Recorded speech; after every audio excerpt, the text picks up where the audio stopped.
Olá pessoal, meu nome é Lucas. Iremos para uma aulinha de mecânica das estruturas agora, tratando do tema diagrama de esforços em vigas. Faremos os três gráficos: diagrama de esforço normal, diagrama de esforço cortante e diagrama de momento fletor. Essa etapa é a etapa inicial que o engenheiro civil, o engenheiro de minas, de produção, seja qual for a área que estude elementos estruturais e os carregamentos envolvidos. Essa é a parte inicial que serve como setup, como início das atividades do engenheiro para o dimensionamento das vigas, determinar o material que ela será constituída, com base no conhecimento das seções mais solicitadas ao longo dessa viga. São os esforços internos, o momento fletor, o esforço normal e o esforço cortante. Então, essa etapa inicial de traçar os gráficos ao longo da viga é para conhecer, a priori, qual a seção mais solicitada ao longo dessa viga, qual o ponto crítico dessa viga. Então, é para isso que servem esses gráficos que o engenheiro faz. Iremos agora, então, começar a resolver. O passo 1 para resolver esse tipo de problemas é determinar as reações de apoio. Como não é o enfoque dessa aula, eu resolverei aqui e deixarei no vídeo, podendo você pausar. Eu vou dar uma acelerada no vídeo, porque esse não é o foco, essa etapa não é o foco da aula. Você pode acompanhar.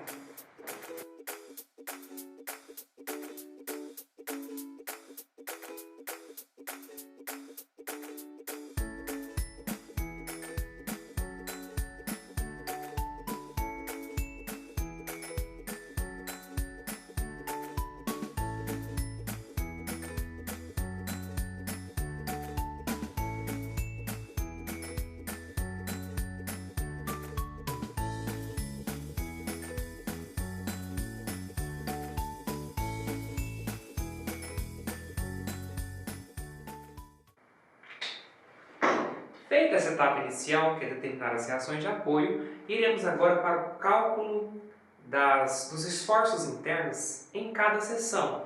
Existem dois métodos para traçar o diagrama de esforços ao longo da viga. São os métodos por equacionamento e o método das seções, sendo o método das seções o método mais enxuto, o método mais fácil de se fazer. Iremos utilizar esse método nessa videoaula. O método das seções consiste em estabelecer seções principais. Quais são as seções principais? Anote aí.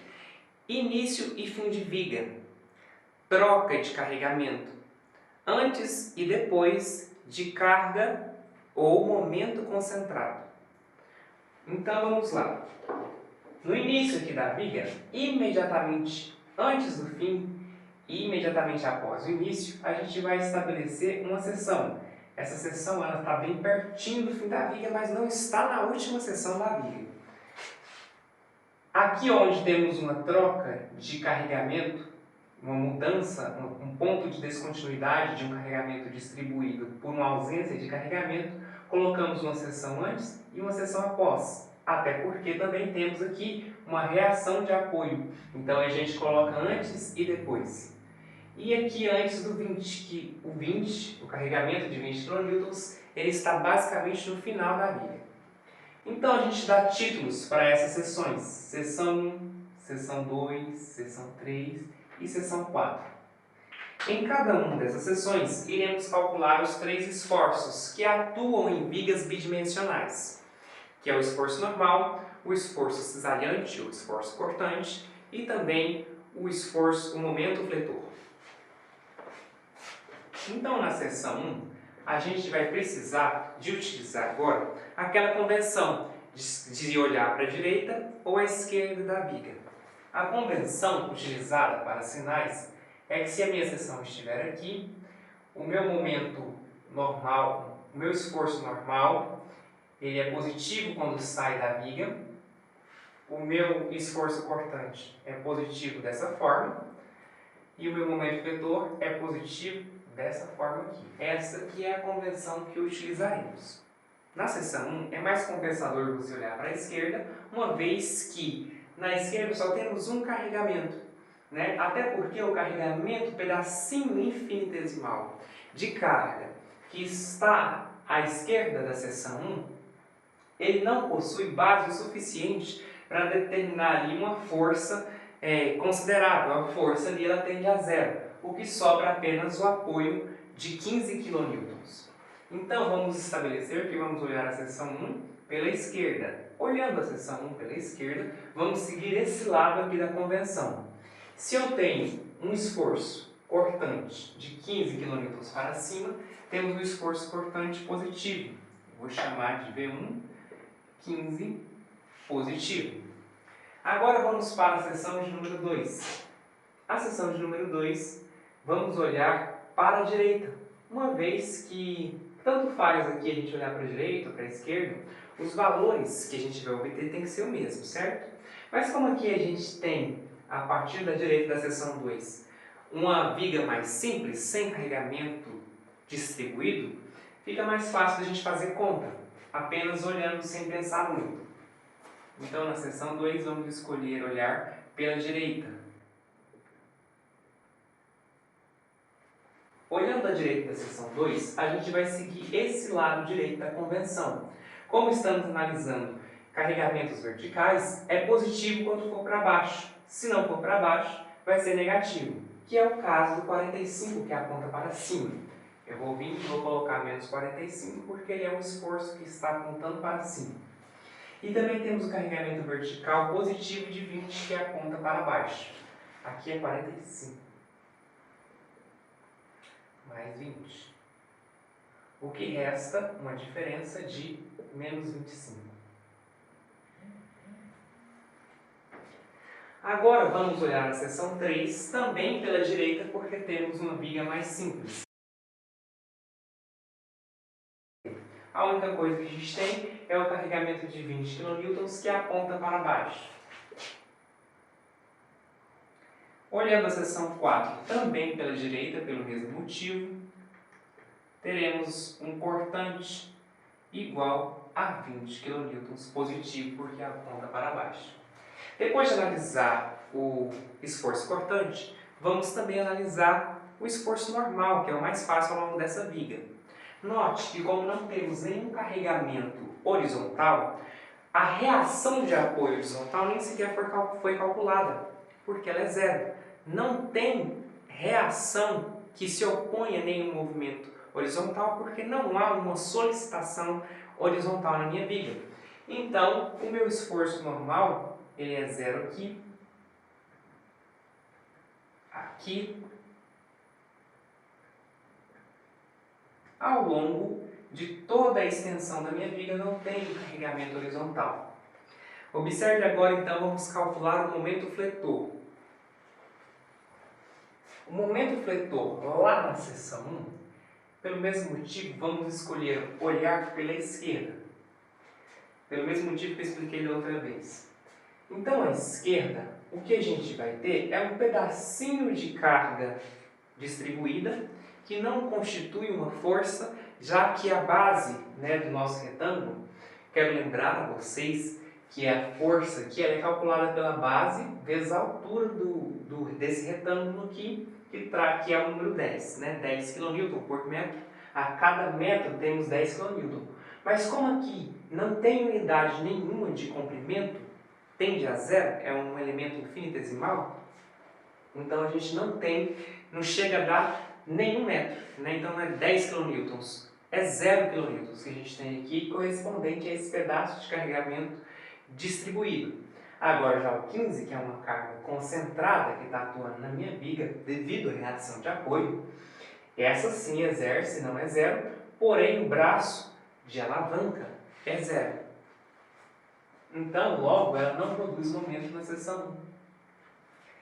Partindo agora para a seção 2, vamos olhar pela direita, a gente está olhando os carregamentos pela direita, a gente vai ter o seguinte, a gente vai ter que o 45 está colado na seção 2 e, portanto, não exerce momento sobre ela. Agora, a carga de 20 kN está a uma distância de 1 metro da minha seção 2. Logo, ela vai causar um momento, inclusive um momento negativo, porque a gente está olhando à direita da seção, e como o carregamento de 20 vai causar um momento no sentido horário, que se opõe à convenção, que seria positivo no anti-horário, teremos que colocar um sinal de menos, o valor da força, vezes o braço de alavanca, que é 1. Então, teremos menos 20 kNm. Calculados esforços internos ao longo dessas sessões, podemos então partir para o traçado do diagrama de esforços. Você vai lá e faz uma linha do tamanho da viga de preferência, não é regra. Tá? Aqui você desenha a sua viga e coloca o título do primeiro diagrama que você vai traçar, diagrama de esforço normal, e coloca entre parênteses a unidade do esforço normal que aparece. A unidade que eu falei para vocês para a força é kN. Depois você vai lá, desenha a viga de novo para o próximo diagrama, que é o diagrama de esforço cortante, também de unidade kN. E por último aqui você desenha a viga mais uma vez e coloca o título diagrama de momento fletor. Feito isso, você vai desenhar, vai colocar uns pontinhos pequenos no segmento de cada seção da viga. Aqui na seção 1, vou fazer um pontinho, na seção 2 e na seção 3, que ocupam o mesmo pontinho, na seção 4. Você faz um pontinho bem pequenininho, só para te guiar. A seção 9, que eu falei para vocês, que as distâncias aqui são infinitesimais, são quase zero. Ou seja, a gente está quase perto do fim da viga, quase perto do início da viga. E a seção 2 e a seção 3, elas estão basicamente no mesmo ponto. A distância entre elas, a gente fala que é quase zero, tende a zero. Então, elas ocupam o mesmo pontinho aqui na viga. Teremos então o seguinte, que ao longo de toda a minha viga, não há esforço normal, é zero. Então não vai subir nem vai descer da origem, que é zero. O gráfico vai ter essa configuração. Vai ser uma reta horizontal. Partindo agora para o diagrama de esforço cortante, teremos o seguinte, vamos olhar lá. Na seção 1, que é nesse pontinho, temos um cortante de 15 kN. Então temos vamos desenhar aqui a correspondência de 15 kN. Lá na seção 1. Indo para a seção 2, temos um cortante de menos 25 kN. Então vamos descer negativamente 25 unidades aqui.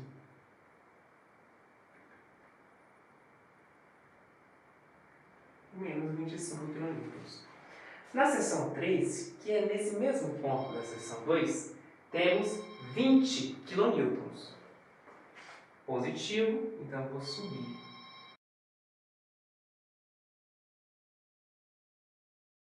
Agora resta apenas calcular, botar aqui o último esforço calculado, que é o V4, que é 20 também. 20 é positivo, a gente marca aqui em cima. E agora, como é que a gente vai ligar esses pontos? Quais funções usaremos para isso? E aqui que entra um macete que eu tenho que passar para vocês.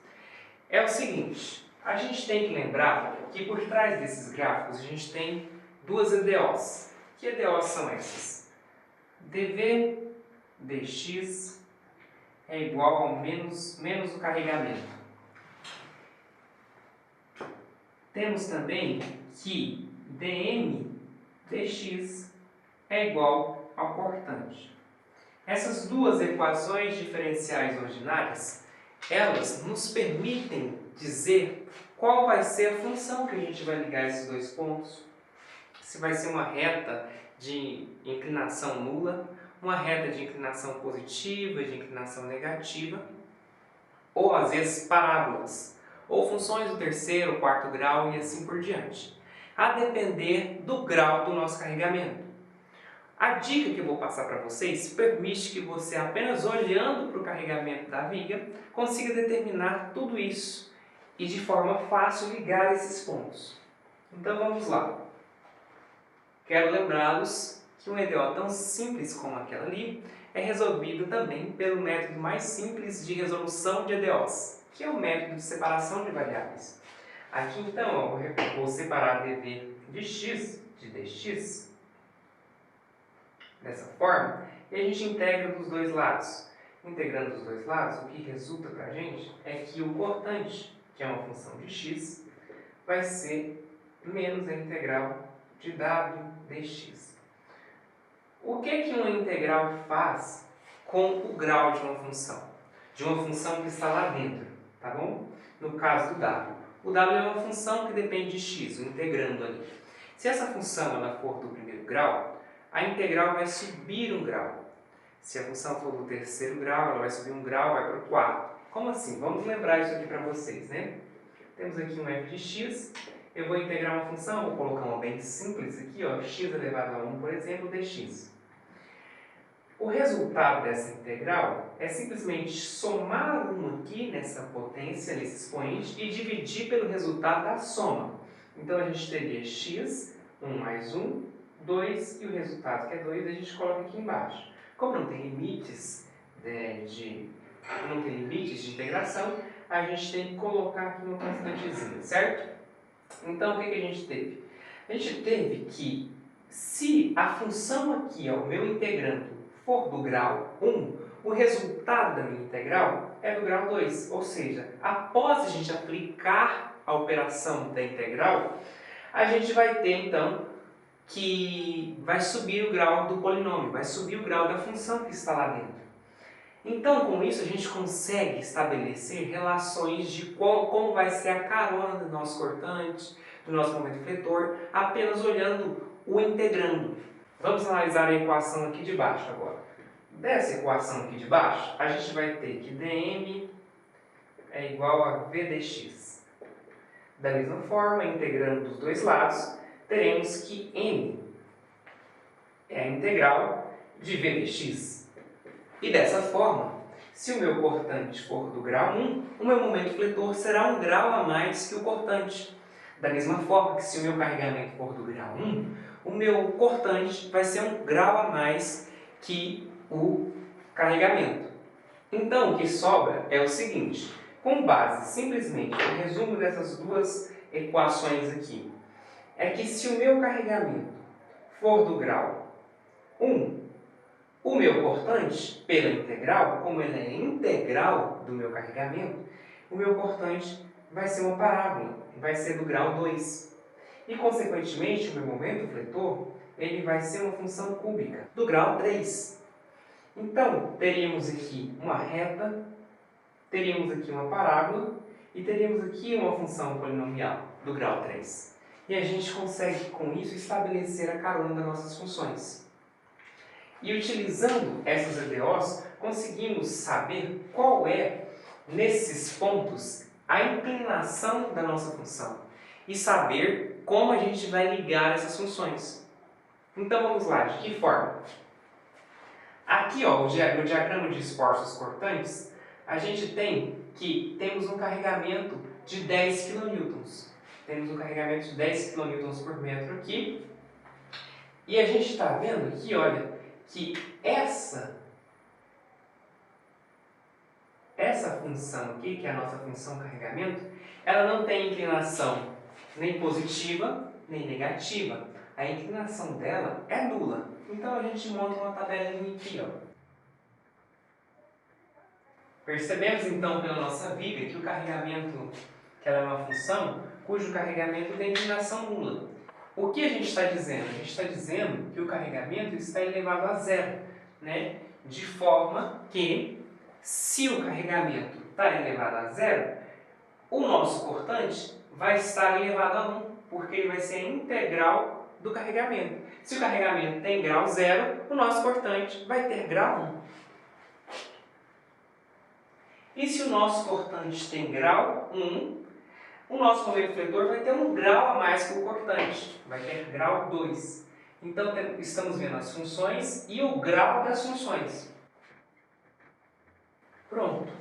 Dessa forma, a gente já consegue ligar esses dois pontos aqui, fazendo a seguinte análise. O valor do nosso carregamento é sempre 10 kN por metro, ele é um carregamento sempre positivo. E utilizando essa equação aqui, ó, se o carregamento, se o W é sempre positivo, nós teremos que o dv dx da reta, que nada mais é que a inclinação da reta, a derivada do cortante com relação ao x, nada mais é do que a inclinação da reta, vai ser sempre negativa por causa do menos que está incluído aqui nessa equação. Então, teremos aqui uma inclinação negativa aqui e uma inclinação negativa aqui, porque esses dois pontos eles pertencem à região de carregamento distribuído. E como é que a gente vai ligar esses dois pontos? Com uma reta inclinada. Uma reta de grau 1. Ou seja, e por que a nossa reta é de grau 1? Porque o nosso carregamento tem grau 0. Então, ela vai ser uma reta de grau 1. Certo, então? Agora temos que ligar mais dois pontos. Esse de 20 com esse aqui que também é 20, eu não havia colocado. Note que nesse intervalo da viga não temos nenhum carregamento distribuído. Logo, se a gente não tem nenhum carregamento distribuído, o nosso cortante aqui ele vai ter grau 0. Porque se não existe carregamento distribuído, o nosso cortante que vai começar no grau 0 e o nosso momento fletor que vai ter grau 1 nesse trecho aqui. Então, o que a gente vai ter aqui?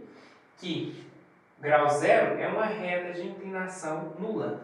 Agora, vamos para o gráfico de momento fletor. O gráfico de momento fletor ele tem uma particularidade. Ele não considera como sendo positivo acima da origem e como sendo negativo abaixo da origem, como estamos habituados. Ele é ao contrário. O negativo dele é aqui e o positivo dele é aqui. E isso acaba causando uma certa confusão, porque tudo que conhecemos como crescente, decrescente, positivo ou negativo, vai ser o contrário, vai ser tudo, você vai pensar do jeito que você está habituado, e na hora de colocar aqui você vai colocar o contrário. É simples assim. Então, olha lá, olha, na seção 1 temos que o momento fletor é 0. Então, eu não vou fazer nem um risquinho nem para cima, nem para baixo. Lá na seção 2, temos que o momento é de menos 20. Menos 20 está para cima. A gente coloca nessa direção aqui, da seção 2. Menos 20 kN. Lá na seção 3, temos um carregamento também de menos 20. O momento fletor de menos 20. Já está aqui ilustrado. E na seção 4, temos um momento fletor nulo. E agora a gente tem que ligar esses pontos aqui, da seção 1, da seção 2 e 3 e da seção 4. De que forma vamos ligar isso? Da simples análise do esforço cortante.